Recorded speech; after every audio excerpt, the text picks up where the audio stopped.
9 ते 12 फेब्रुवारी 2024 दरम्यान कोल्हापुरातील महासैनिक दरबार हॉल आणि लॉन मध्ये सुरू होत आहे दालन 2024।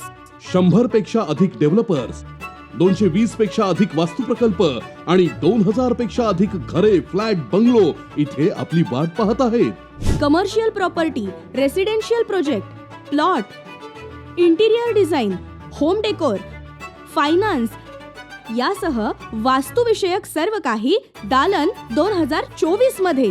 9 ते 12 फेब्रुवारी दरम्यान दालनला भेट द्या। वास्तुविषयक हवी ती माहिती घेऊन प्रॉपर्टीचे मालक बना। गवर्नमेंट का स्टैंड क्या है? गवर्नमेंट एक बार तय कर ले कि उनको इन सबको आरक्षण देना है या नहीं देना है, क्योंकि महाराष्ट्र में कहते हैं कि मराठा समाज को दे देंगे, मुस्लिम को देंगे, लिंगायत को देंगे, टकारी को देंगे, विजयंती को से रामोशी को देंगे, धनगढ़ को देंगे, लेकिन जब दिल्ली आते हैं तो मंत्री जी कहते हैं कि प्रस्ताव ही नहीं है। तो ये जुमलेबाजी है या हमको दुख हो रहा है कि 10 साल से हम मांग कर रहे हैं और हमारे न्याय नहीं मिल रहा है, तो हमें बहुत सारी अपेक्षा है। Shrimati Supriya Sule ji. Thank you madam. मैं JNK scheduled caste order amendment bill 2023 और शेड्यूल्ड ट्राइब बिल दोनों को सपोर्ट करने के NCP की तरफ से मैं खड़ी हूँ मैडम।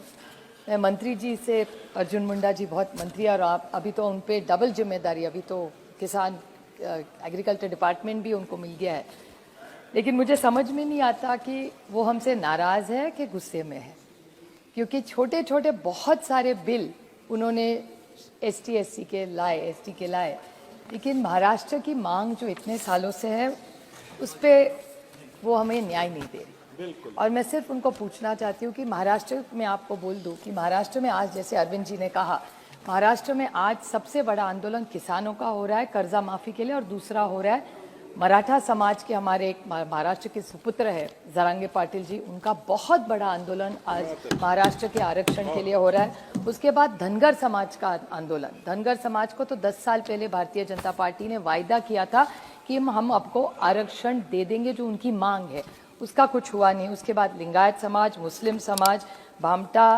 रामोशी जो विजयंती है वो ST में आना चाहते हैं। मैं आपको उदाहरण दे दूं कि धनगर और धनगढ़, जो उन्होंने अरविंद जी ने भी कहा, और टाकणकर और टकारी दोनों एक ही है, लेकिन उनको न्याय नहीं मिल रहा है।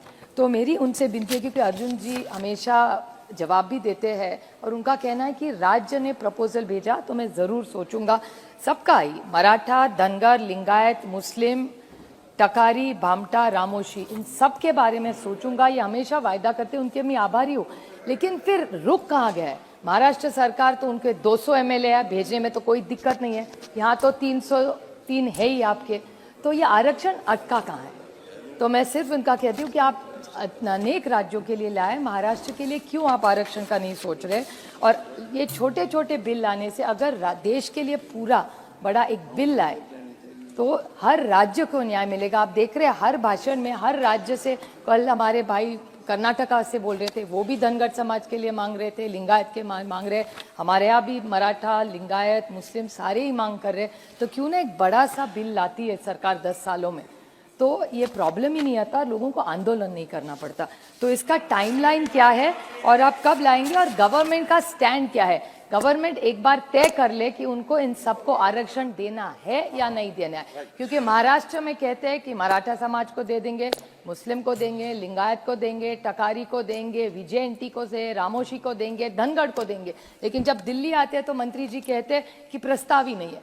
तो ये जुमलेबाजी है या हमको दुख हो रहा है कि 10 साल से हम मांग कर रहे हैं और हमारे न्याय नहीं मिल रहा है, तो हमें बहुत सारी अपेक्षा है कि अर्जुन मुंडा जी बहुत वरिष्ठ मंत्री है, अनुभवी मंत्री है, वो महाराष्ट्र को न्याय दें। धन्यवाद। बहुत बहुत धन्यवाद।